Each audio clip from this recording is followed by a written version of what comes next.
I'm glad you get a kick out of ruining your life, Peter. So I know actually I'm getting a kick out of it myself. It's good to be positive, like, okay, if you guys remember, we did the first verse is very important. Vacho vegam, manasakroda vegam, jiva vegam, urupasada vegam, etan vegam, yo vishaheta diraha, sarvam apimam pritivim sashishya. This is talking about how to find the qualified guru, how to find the proper teacher. So that's step one. If you don't find a person, we were giving the analogy this morning, Ben, if you were drowning, and Peter was drowning, and Tanmay was over there on a boat, would you talk to Peter and be like, Peter, please help me, I'm drowning? No, it probably wouldn't be a good idea. You'd both recognize that you're drowning, but hey, look, there's Tanmay on a boat over there. Let's see if we can get to Tanmay. So similarly, if we're miserable in this world, we're ruining our lives, we're not happy, and we're suffering immensely, and then we can't stand the fact that death is going to take away every single thing that we are grasping for in this world. If we're drowning in this kind of attachment and misery that comes with it, we can't ask other drowning people to be like, yes, you'll help me. Well, maybe if I engage my attachment to this Netflix thing over here, this will save me. Or ice cream will save me. Or sex will save me. Or this thing, that thing. No. It all leads to drowning, and it all leads to misery at death. So what are we going to do? What's the natural answer? Who's on the boat? Our guru? Meghna, you said? The guru. I was pointing at Tanmay. Oh, Tanmay's right behind you. Yes, the guru he's the one who's on the boat. He is transcended. He's overcome this. So we need to find such a person. Now, by good fortune, there's one bad fortune is it's very rare to find such a person. Such a person is exceedingly rare in this world. But the good fortune is that we actually have many books of qualified gurus, and then we can study from them. We can hear from them. Peter, I can't see Tej back there. It's very important. Yes. But make sure you don't blocking Tanmay either. Tanmay's the one who could save us back there. So, actually, everyone come close. What's such a gap? So, this is what a guru is like. A sober person who can tolerate the urge to speak, the mind's demands, the actions of anger, and the urges of the tongue, belly, and genitals is qualified to make disciples all over the world. That's what a guru is. They tolerate the urge to speak, and we talked about this in the first verse. They speak only of the absolute truth, and ultimately that means they speak of Krishna. Yes. Yes. That's... I was trying to make it so you could actually see it better, but it's not a... No, I'll just do this. It's okay. Tolerate the urge to speak, the mind's demands. The mind is always being pulled around by the five senses. And so when the senses call, the mind, it oftentimes just submits to the senses. Yeah, that might be fun. Let's try it. Okay, let's do that. Let's do that. Let's do this. And then we get pulled around, and next thing you know, we're in the gas station and eating all kinds of things that they've got there, this, that, and the other thing. What's wrong, Tanmay? Okay.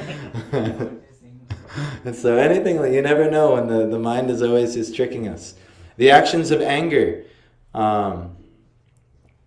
So all of these things, the speaking can be about Krishna. The mind's demands can be about Krishna. The actions of anger, they could be towards those who are either blaspheming or neglecting Krishna, or even worse, blaspheming or neglecting Krishna's dear devotees.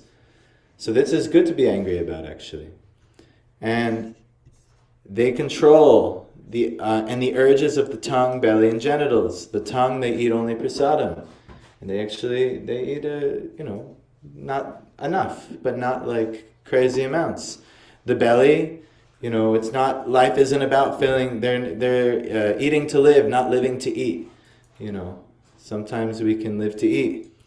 But we're screwed, actually. We're drowning, remember? So these things, we have no chance of doing this verse. We have no chance. We are looking for a person who is doing this verse. And then that can help us from our drowning condition. We can try to control all these things, but ultimately, unless we are pulled onto the land and approach someone who can pull us up out of this drowning in the material world position, and the genitals, this, I don't want to get too much into detail, but, have Krishna conscious children, at least, get married and use only in that institution, at the least, but best to completely control all of these things. But again, we have no chance of doing all of this at our current position. Why? Because we're ruining our lives, and we're drowning in our ruined lives. And ultimately, we need to find somebody who will pull us out. So we've been, the next verse, reading pretty extensively of what it looks like to ruin one's life. And our life is ruined, or our devotional service is spoiled when we become too entangled in the following 6 activities. Eating more than necessary, we talked about this. Or collecting more funds than required. We need a certain amount, and that's what we need. And then after that, we should chill. We have no chance of doing this on our own. We need to find somebody who's actively doing these things. And learn from them, hear from them, have them pull us out. 2, over-endeavoring from mundane things that are very difficult to attain. Difficult to obtain. Doesn't matter. It's the same. We're doing this in so many ways. I don't know. You can scan your life and see what's really important in your life. What's really important in life? Someone give me some ideas. There's really one thing that's very important in life. Worshipping Krishna? Yeah, that's actually exactly what it is. It's having bhajan towards Krishna. Bhajan is worship, is love, exchanging love with Krishna. Realizing who you are as a spirit soul, realizing the position of God and what's the actual purpose. And then how to do that, there's no chance of us just on our own having a very deep bhajan of Krishna. We can make some endeavor. Something is there. But ultimately, it has to be learned. Just how you don't just hop in the car and I know how to drive now. Right, Peter? With Tanmay? Tanmay is learning to drive from you. So, but good that Tanmay is approaching Peter, who knows how to drive, to learn how to drive, rather than Tanmay just getting in the car. He's like, oh, Ram, I'll borrow the car. I'm like, hell no, you won't. Because you need to learn. So somebody who knows how to do these things we have to find. But this is how we're ruining our lives. We're over-endeavoring for all kinds of mundane things. And maybe you can scan your life and be like, all right, I can get rid of this, that, and the other thing. This isn't that important. Someone give an example of a mundane thing in your life. I can only think of all kinds of video game references from my life. That's what I was going to say too. Yeah, some of I don't know, I used to play competitive video games. Michael, I think, did too. And there was a certain ranking system. And I had to be this rank, oh my God, I don't want to be this rank, I have to be this. So you got to get my rank up. But and it's so hard, it's so difficult. And then if, these kids are real nerdy and good. I still on the AI on the Facebook, it still scrolls me into this competitive video game world. And then I'm stupid and I look. And then it keeps feeding me it. But anyhow, it's just, they put so much effort, so much skill and technical finesse and so much work they're putting into it. For what? So they can be the Z rank or the gold class of the video world. Then the season ends. Yeah, and then the season ends and then you have to start again and get new rankings. But these are just mundane things, but there's so many things, whether it's fantasy football or it's, these are things in my life. It doesn't have to be illusory stuff, though. What? These are all the illusions within the illusions. Yeah, but, this was my life. I lived in those type of illusions. You tell me something from your life, then. You could be over-endeavoring in, your real, actual life, rather than just, yeah, but virtual. For mundane things, though. Yeah, so, but even in your real give life. an example. Working 50 hours a week versus 25. There you go. Yeah. Maybe working 50 hours a week. Maybe I need a certain amount of income because I need a house and I need this, that, and the other thing. Yes, these are real practical things. Do we really need it? Do we really need to ruin our life to get that mundane thing? The answer is no. And that's why I'm very happy that was relevant for you, because maybe you felt like, yeah, I was ruining my life doing like this. So anyhow, number 3, talking about unnecessarily about mundane subject matters. Like sometimes, I don't want to talk about my car's alternator and the battery and the things like that. But, I do have to communicate to the mechanic my needs and things like that. So obviously you do that. And also if we use the car in Krishna service, it's good. But not more than necessary. Once the necessary talks are done, just finish. Okay. We don't need to discuss for the 50th time this week how the weather is. Oh man, it's so cold. Yes, we know. We feel it. Enough is enough with all the mundane chatter. We talk about so many things. So what should we talk about? This is review. We did this past few weeks. Yes, the absolute truth, and that culminates in Krishna. We should only speak of subject matters of the truth. That's what ultimately to study this Vedanta type of literature means. You're inquiring into the absolute truth. So this is how we're ruining our life. We're just talking and chatting about too much stuff. I guess some of you work, and you have to communicate at work and to get the job done. But once the certain basis is set, finished, done. I kind of always joke with Michael because sometimes he loves to explain to me everything he's doing, all the processes. And I actually do this to other people too. So Krishna has sent me someone to very thoroughly explain all the processes. And I say, where's Michael? Is he coming? I thought I saw him. Yes. So, yes, this is your great blessing, Michael. You and Michael are like twins. Yes. But this, yes. Anyhow, but enough is enough. At some point, the point was made, and then it's okay. It's okay. There's no need to go any further. And I've done this to many people in my life too. So, but ultimately, we should speak about Krishna, and we should speak about the absolute truth, and that's it. And we should find somebody who's doing all these things. They're not entangled in all these following activities. And then the next one we were talking about is the 2 niyamagrahas, practicing the scriptural rules and regulations only for the sake of following them and not for the sake of spiritual advancement. Like, well, the rule's the rule. We have to do that at this time, place, and circumstance. But actually, it may not be practical. It may not be proper. You have to really adjust. On the other side, the other niyamagraha is just rejecting the rules and regulations of the scriptures and working independently or whimsically. Heck, who needs it? I got this. I'll figure it out. No, the rules and regulations are perfect. They are going to lead you on the right path. But you cannot, there's also a common sense. Like when we're driving on the road, there's a time where you can roll through the stop sign. It's not a problem. But you can't just assume, I can roll through every stop sign. No. Like there's times where you can make a right on red, no problem.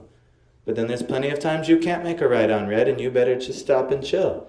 So we have to learn the rules and regulations and know why we practice these rules and regulations, and then how to adjust accordingly. Again, we have no chance of knowing how to do all of these things. Someone does, though. We got to find that person who knows how to do this thing, and then we get guidance from them. Next, associating with worldly-minded persons who are not interested in Krishna consciousness. So that's what we are going to do today in our reading with Prabhupada. This is, and again, the verse was Atyahara prayasascha prajalpo niyamagraha janasangash, that's what this one, janasangash chalolyam cha shadbir bhaktir vinashyati. So worldly-minded persons, so essentially people who are very much interested in material sense enjoyment. Do you know who that type of person is? Yes, almost everybody. Almost everybody is this type of person. So if we just associate with everybody and anybody, then guess what? We'll also be worldly-minded persons. The business guys, they talk about, how do you become rich? Hang around rich guys. That's how you become rich. Just like, how do you become anything good in life? You hang out with people who have that thing that you want. And then they'll inspire you. Why did the devotees, sadhu sangha is the most important thing. Because we all inspire each other, you know? Like, I'll tell you what, when I went with this weekend, I had to be with my family. You know, there's a passing away of a relative, I had some moral duty, and I also felt I could be of service in some way. But after some time there, and I was able to, you know, get a few books out, and I was able to have some really nice discussions about God, and then, but at some point, you know, okay, they've had enough of me, and I've had enough of them, and it's good, no problem, you know. They were, it was good, and a lot of friendly relations were there, but you know, after a while, you know, I found myself, you know, just getting lost in the regular old thing, the normal thing that everyone else was doing. And I was like, I gotta get out of here, or I'm going to, you know, drown in this. And this is gonna be the new me. So it's only like a day or two, and I was feeling it, you know. But as soon as I got back, I wasn't so inspired in my sadhana. I was just, you know, just completing my rounds and my reading by the end of the night, and I was, you know, really struggling to even do so. But then I just got back here and I saw the devotees sincerely practicing. And I was like, oh yeah, I want to chant nicely too. Oh yeah, I want to do, like, and all of a sudden it's just like that. Just because you're around people who are doing these things. So anyhow, this is very important. We have to really, our association is the number one thing that will, yesterday I think you guys in the Bhagavatam, right? You were showing the Bhakti Lata beach creeper, how it grows. Well, what's the water? How is it going? What's the watering process in that figure? It's sadhu sangha, all the way through. You get to the next stage only by sadhu sangha. You associate with saints. They pull you up. There's really no other way, actually. That's Krishna's humbling process. We think we come from the conditioning, I can do it. I'm the enjoyer, I'm the controller. That's our disease. We can't do it on our own. You need to humble yourself. And request help from someone who can do it. And that takes a huge level of humility. One that most of us, maybe in this lifetime, may never achieve. But only the very humble, very, very humble, they can admit their frailty, their weakness. And Jesus, like, he says, blessed is such a person. Why? Because they'll see the kingdom of God because they can actually approach God. Only in a humble state, that's why the number one thing. Where's Piyush? No. The listening is in person. Listening requires more than just the hearing sense. Yes, you come after. My gosh. Yes, very good, Pish. So like this. I hope you're not associating with any worldly minded thing on that. Okay. And then the last is being greedy for mundane achievements. But today let's hear about this in here.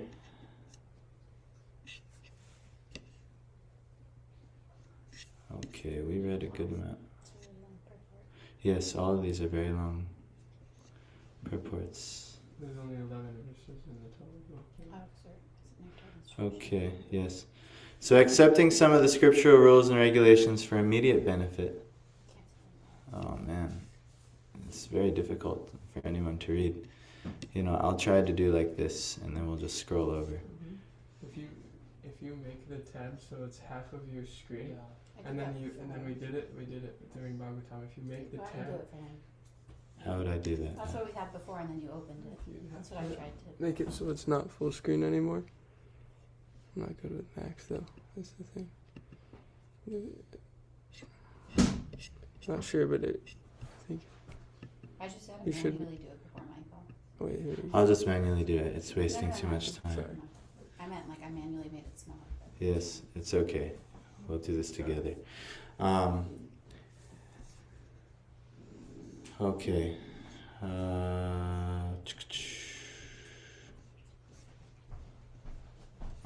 This is where we are. Jana Sangha.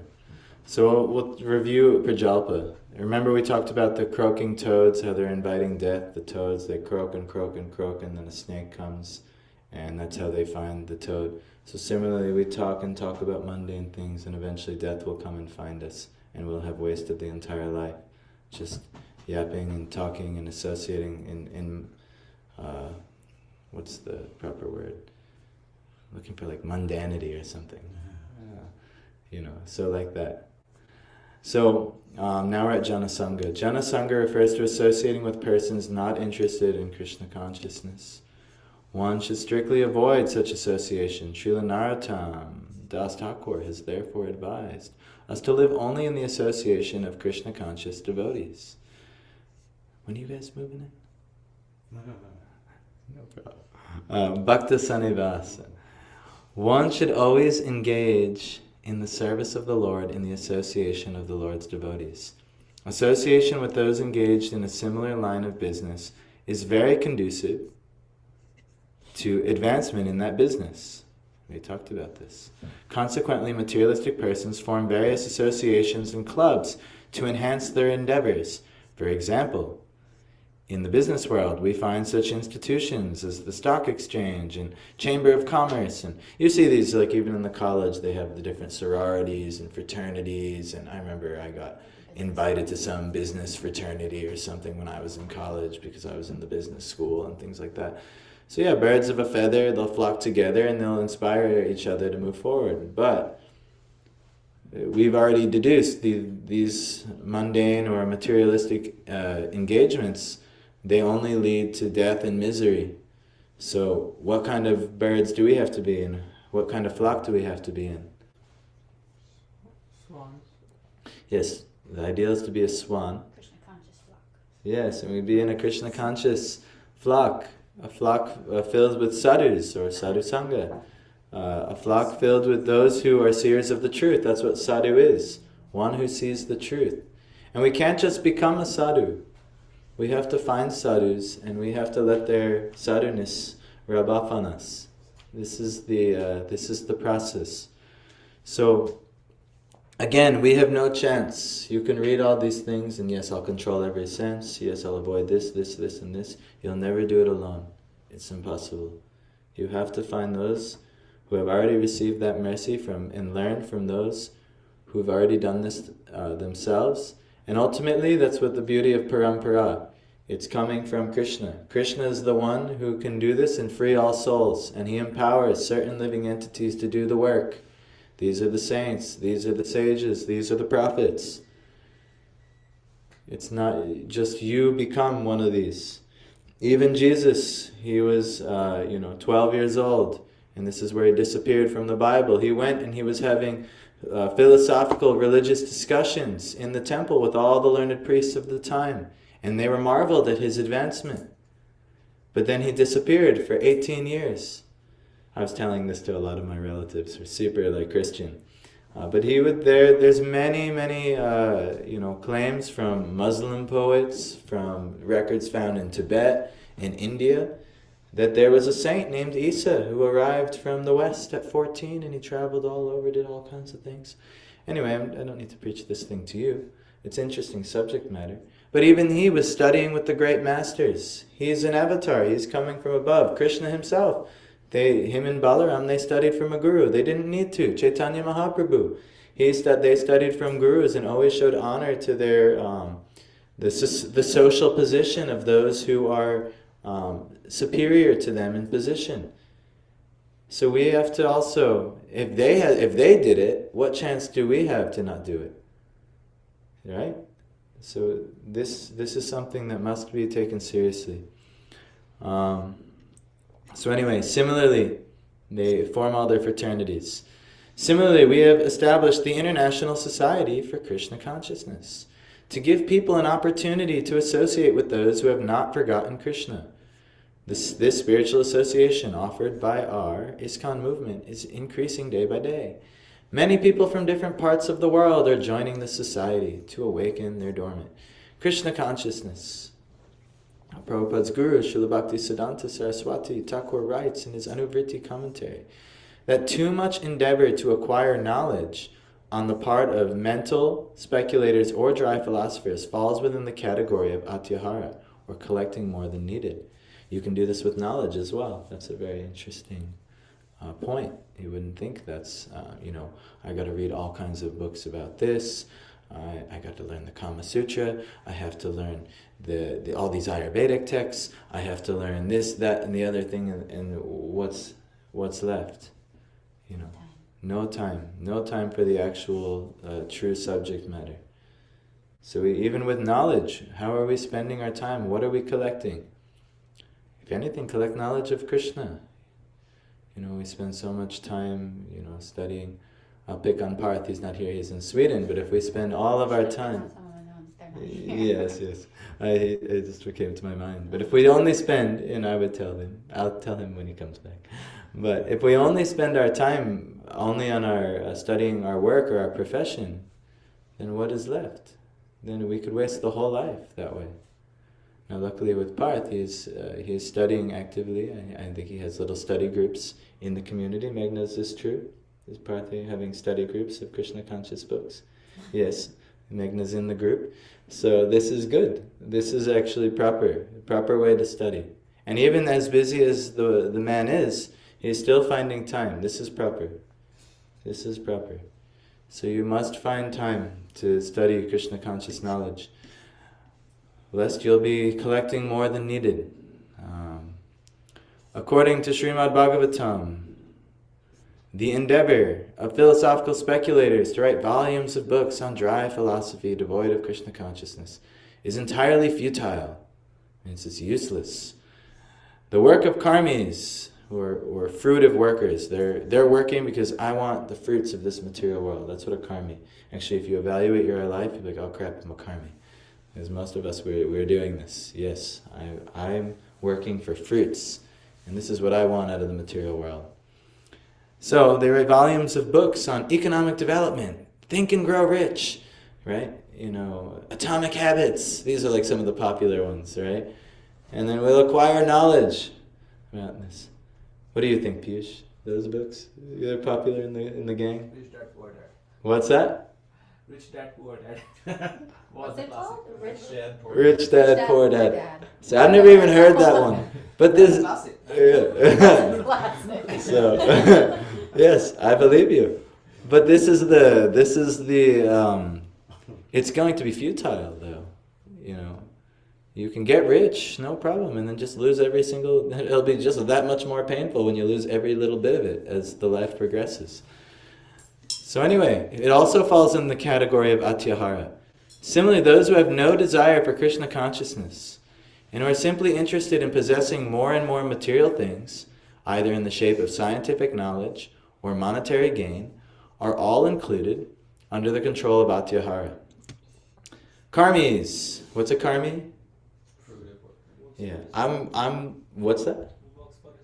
Yes, someone who's working for the fruits in this world. Karmis labor to accumulate more and more money. Money is the honey for the karmis. For future generations only, because they do not know their future position.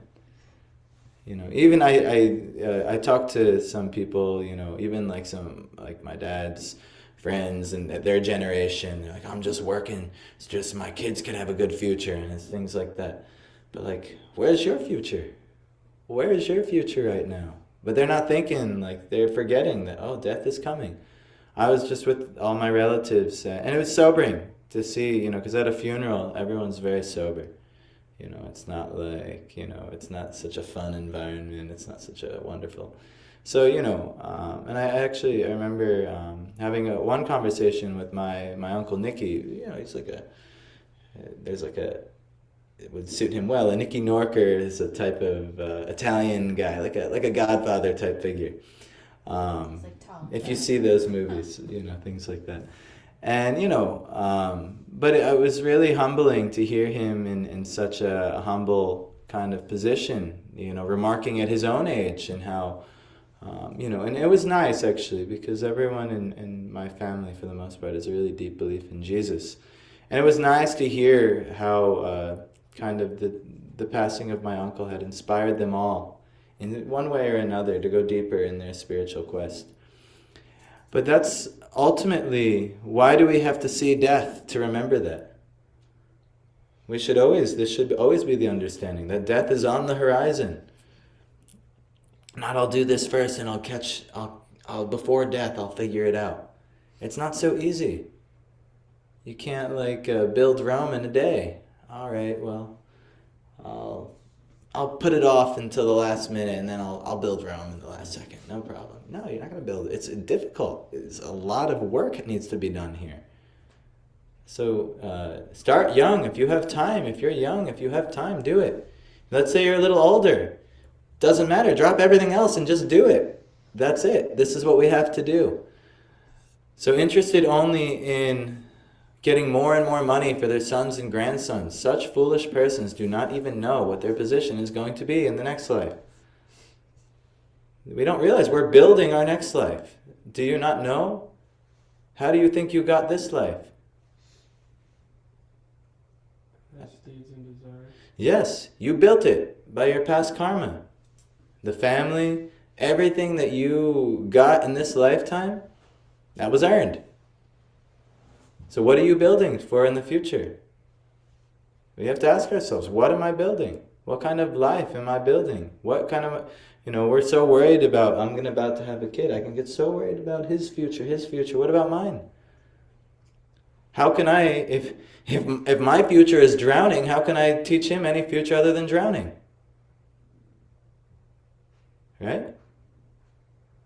If my future is to drown, how will I teach him how to swim? How will I teach him how to rise above this drowning state? So you must secure your future, and then you can pull people up. How do you secure your future? You find someone whose future is secured. Please help me. I'm drowning. Right? Makes sense? How else do you get out of drowning? So this is what we must do. What time is it?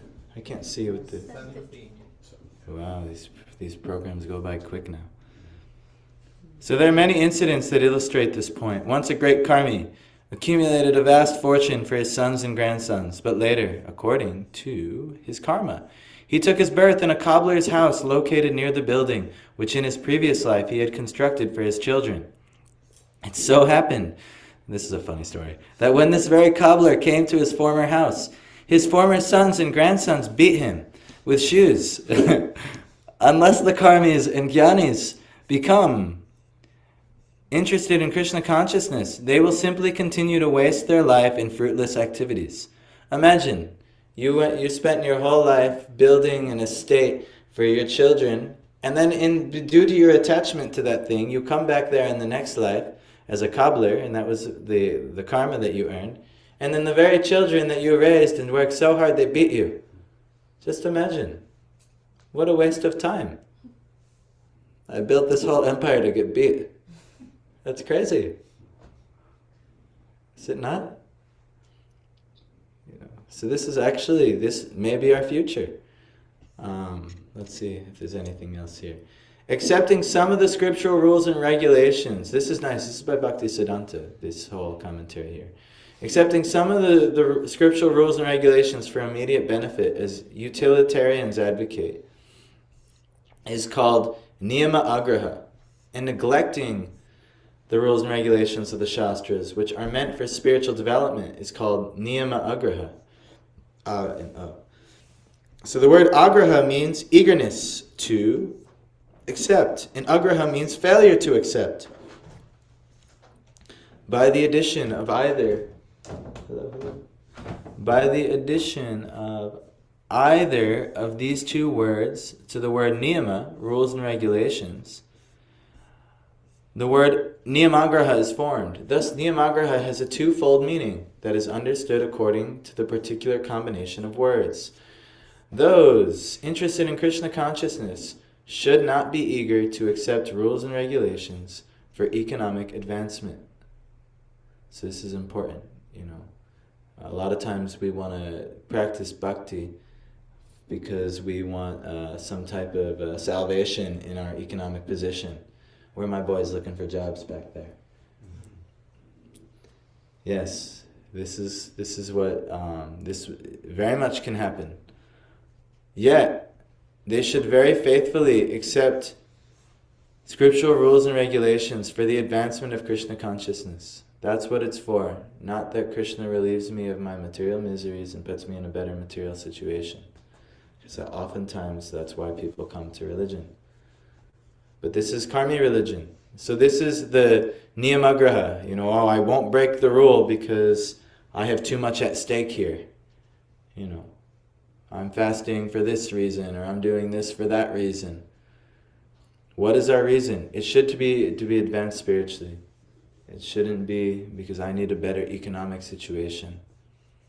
This is a mistake almost all of us in our neophyte position will make.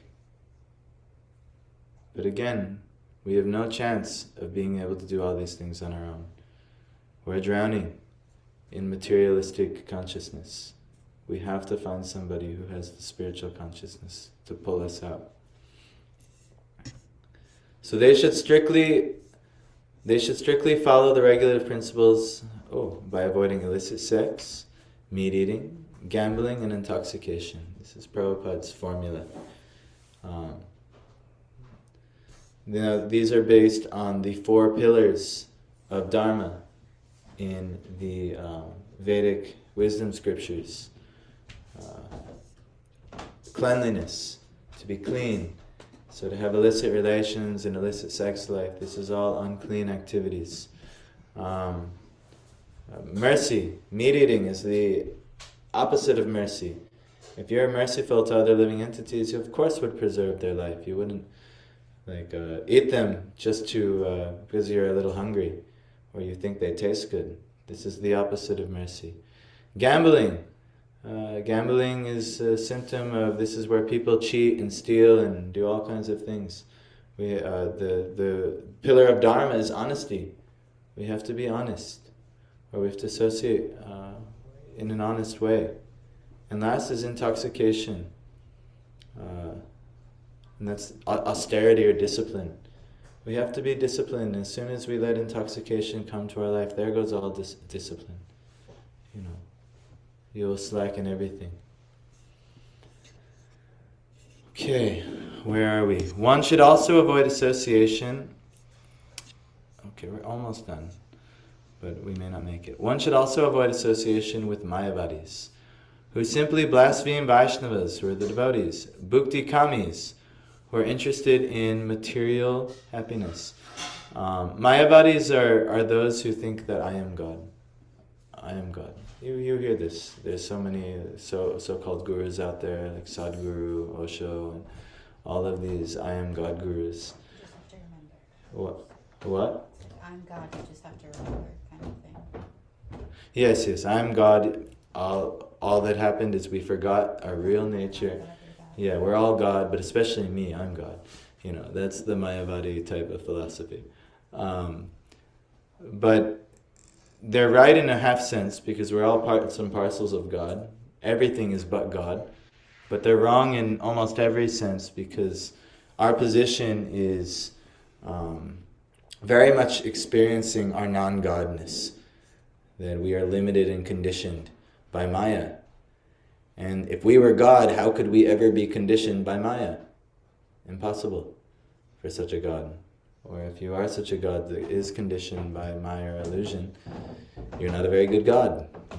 You're a pretty pathetic excuse for a God. So but the Mayavadis, they have a role.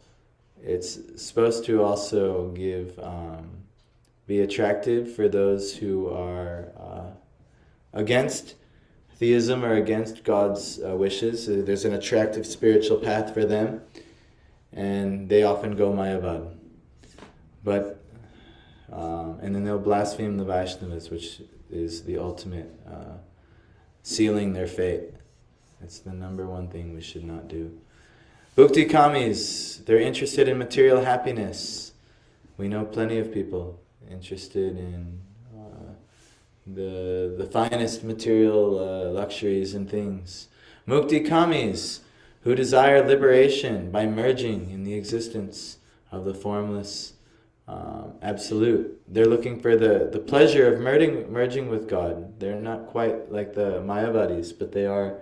That's what their desiring is. They're very much interested in the moksha aspect of the Vedas. And Siddhi Kamis, who desire the perfection of mystic yoga practice. I was like one of these people. I wanted to unlock my third eye. I wanted to do this type of thing, that type of thing. with these mystic perfections. But ultimately, these are not good association, and of course these are not good qualifiers for us. These are all classified as atyaharis, or accumulating unnecessary things. And especially they're all very difficult to obtain. So to associate with such persons is not at all desirable. Desires to expand the mind by perfecting mystic yoga, emerging in the existence of Brahman, or attaining whimsical material prosperity are all included within the category of greed. Lolya, this is the final one. We're greedy for these things. What will they actually do for our real purpose of life? And what is that, Peter? Krishna. Yes, service to Krishna. When you said worship of Krishna, a nice word to includes both as bhajan. Bhajan of Krishna. So ultimately, anything else that we desire is in the category of greed, and it leads to death, and it will ultimately, it causes us to drown, and then we'll need help. And if you honestly assess your life, you will have hundreds, maybe millions, maybe billions of these type of desires in different ways, subtle, in your life. And it might be a lofty goal that we find someone who's free. It may be lofty, it may be... But this is our only chance. We're drowning right now. And if we want to have a chance, we have to... we see like someone like Rupa Goswami, who has led the path. This Upadeshamrita is the nectar of the instructions that he received from Lord Chaitanya. And he's sharing with us what it looks like, how to get out, what this type of person who could help you looks like. And we must find them and follow them. And ultimately, we talked about this, tadvidi pranipatena pariprashnena sevaya upadekshanti. What is that? Jnaninas, Jnaninas Tattvadarshana. They're the seers of truth, and they can help us if we humbly go before them, we ask relevant questions before them, and then we ultimately serve them.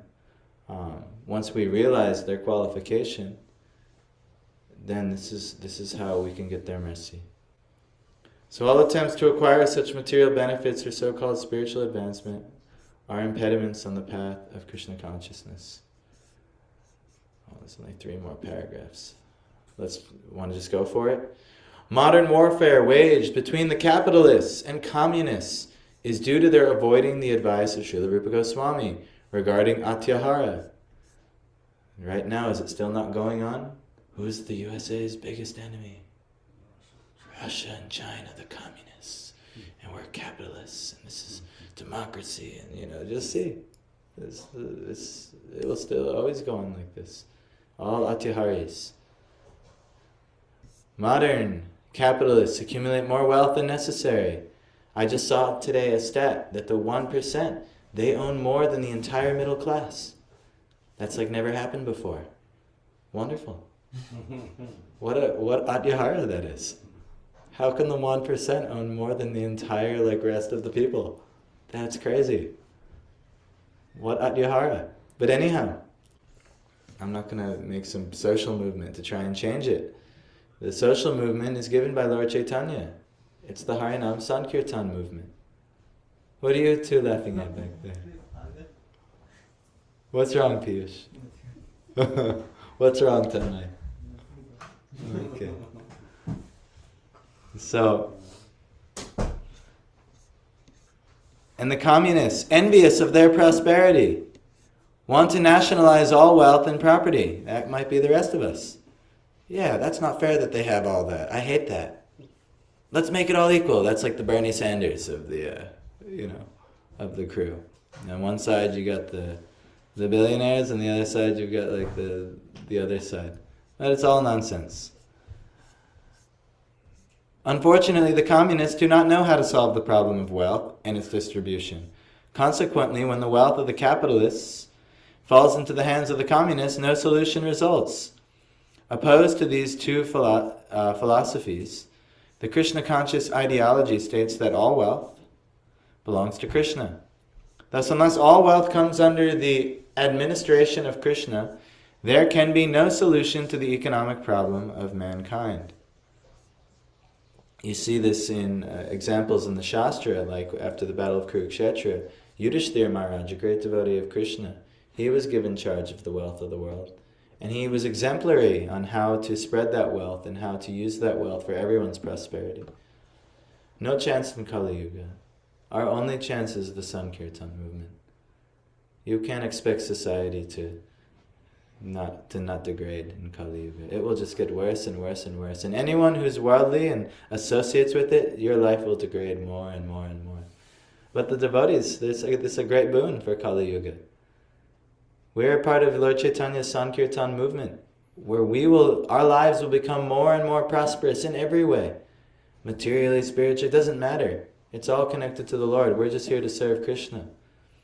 And I've seen it, COVID-19 was a time of chaos for most of the world. And I've talked to dozens of other devotees where they say, COVID was like one of the best times of my life. It really rearranged so many things. Why? Because they're part of the Sankirtan movement. For me, it set me up for my whole future. I never would have worked properly to earn the amount of money they were just giving out to help set me I would never have had the drive to do it. Partly because I was trying to follow these teachings, but somehow or other Krishna arranged such a circumstance. It's like, all right, here you can, and actually I thought he was punishing me because everyone else, all my friends, were getting free money, and they're buying anything they want. And Krishna didn't give it to me for a year and a half. And he just made me survive without it. And but then, many of you have told the story. It was a pretty magical story. When I gave up the idea, I gave up this job that was securing me a certain amount of money because it wasn't allowing me to serve Krishna nicely. Then that very day, as soon as I quit the job, 20 minutes later, I saw that the unemployment people were ready to finally have a conversation. And they gave me more money than I would have made the entire year there. That was crazy to me. I couldn't even fathom that could have ever happened. But this is ultimately why did Krishna finally release it? Because he knew it was, okay, you understand the point, at least to a certain level. That things are used for Krishna. It's all Krishna's wealth. We're not the owners of wealth. We have some wealth at our disposal, but at some point, by hook or crook, it'll be taken, it'll be removed. So we should give it to Krishna. And so, this is our humble attempt. Some wealth was needed to make this place happen. And actually with many of your help, it is impossible to have a facility for this place. But for the second if I try to not use it for Krishna, it will be ruined. Everything will be ruined. If I use it for Krishna, I use it properly. And I will not ruin my life that way. So that's what I'm hoping, to not ruin my life. And I'm hoping we all don't ruin our life. So he says, thus, unless all wealth comes under the administration of Krishna, there can be no solution to the economic problem of mankind. Nothing can be solved by placing wealth in the hands of the communists or the capitalists. So even if your socialist hero gets elected, it's not going to work. Or your capitalist hero gets elected, it's not going to work. Either it comes through the devotees or the Krishna conscious persons, which actually in America, at least there's someone who seems kind of Krishna conscious. This Tulsi Gabbard is in the government administration. Yeah, I was at a Ratha Yatra where she was chanting Hare Krishna. It was very nice actually. But she's also surrounded by lots of Jana Sangha, worldly minded persons. So who knows if she'll be able to keep this Krishna conscious ideal. But anyway, there may be some hope in there, but probably not. But I was talking about Tulsi Gabbard, But anyway, there can be no solution to the economic problems. If a $100 bill is lying on the street, someone may pick it up and put it in his pocket. Unfortunately, I think I would be that person. Unfortunately. Yes. Such a man is not honest. Fudge. Another man may see the money and decide to let it remain there, thinking that he should not touch another's property. Although the second man does not steal the money for his own purposes, he is unaware of its proper use. The third man, who sees the $100 bill, may pick it up, find the man who lost it, and deliver it to him. That's very nice. This man does not steal the money to spend for himself, nor does he neglect it and let it lie in the street. By taking it and delivering it to the man who has lost it, this man is both honest and wise. This is good. Simply transferring wealth from capitalist to communist cannot solve the problem of modern politics. For it has been demonstrated that when a communist gets money, he uses it for his own sense gratification. The wealth of the world actually belongs to Krishna, and every living entity, man and animal, has the birthright to use God's property for his maintenance. When one takes more than his maintenance requires, be he a capitalist or a communist, he is a thief, and as such he is liable to be punished by the laws of nature. The wealth of the world should be used for the welfare of all living entities. Oh no, there's a lot more, isn't there? What time is it? 7:34. Oh no, it's time. We cannot finish today. What's that? For the Sanskrit. Before I didn't finish that one?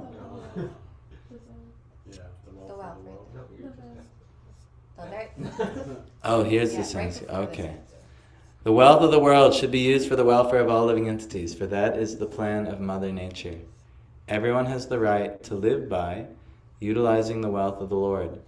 When people learn the art of scientifically utilizing the Lord's property, they will no longer encroach upon one another's rights. Then an ideal society can be formed. The basic principle for such a spiritual society is stated in the first mantra of Sri Ishopanishad. I guess we'll finish that. It's Ishavashyam idam sarvam yat kincha jagatyam jagat tena tyaktena bunjita ma gridha kasya sviddanam. Everything animate or inanimate that is within the universe is controlled and owned by the Lord. One should therefore accept only those things necessary for himself, which are set aside as his quota, and should not accept other things, knowing well to whom they belong. Jai. So that is some ways that we're ruining our life. Again, we'll have to do one more day of ruining our life before we get to how we're going to save our life. And hopefully, again, we meet somebody who knows how to do these things. They don't do these things and they know how to do these things. Again, eating more than necessary or collecting more funds than necessary. And also, as Bhaktisiddhanta said, more knowledge than necessary. Maybe you don't need to learn every holistic art out there. You know, what did I do? I did so many. I learned yoga, I learned Reiki, I learned, what are some of the other stuff we did? Ayurveda, the chakras, and all these things, you know, all this. But honestly, Atyahara, what do we need to learn? Bhakti. Be simple. It's easy. Just learn bhakti.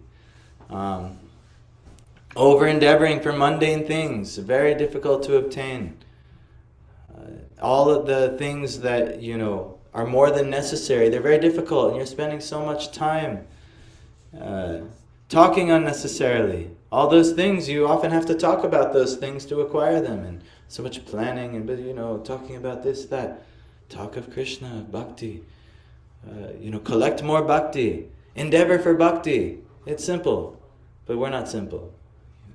So we need to find somebody who is.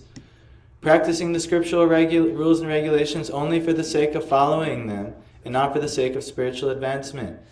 So rules and regulations instead of for bhakti, for jobs, or for this or that and the other thing. It could be anything. That's not why we practice bhakti. I did it for a wife. Practice my bhakti, I want a wife. I did. That's exactly what I did. And I got one. And then she taught me all the illusions that I was having about what a wife is. And then a lot of realization, like, you fool, practice bhakti.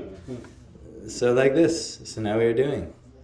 And I'm not the only one looking so deeply for relationships in this world. This is very common. Is it not? Yes. I don't even know what you're saying. What are you laughing to back there? So anyhow, You're gonna stop. and rejecting, I'm just summarizing. Yes. Rejecting rules and regulations of the scriptures and working independently or whimsically, associating with worldly-minded persons who are not interested in Krishna consciousness, and being greedy for mundane achievements. So please don't do these things if you can. Find somebody who's beyond this. I'm also trying very sincerely, not very sincerely. I would like to be way more sincere. But anyhow, this is how we're ruining our lives. We'll only do it one more time, and then we'll get to how the saving of the life is there. Thank you. Hare Krishna. Hare Krishna. And we'll eat prasadam now. Very good.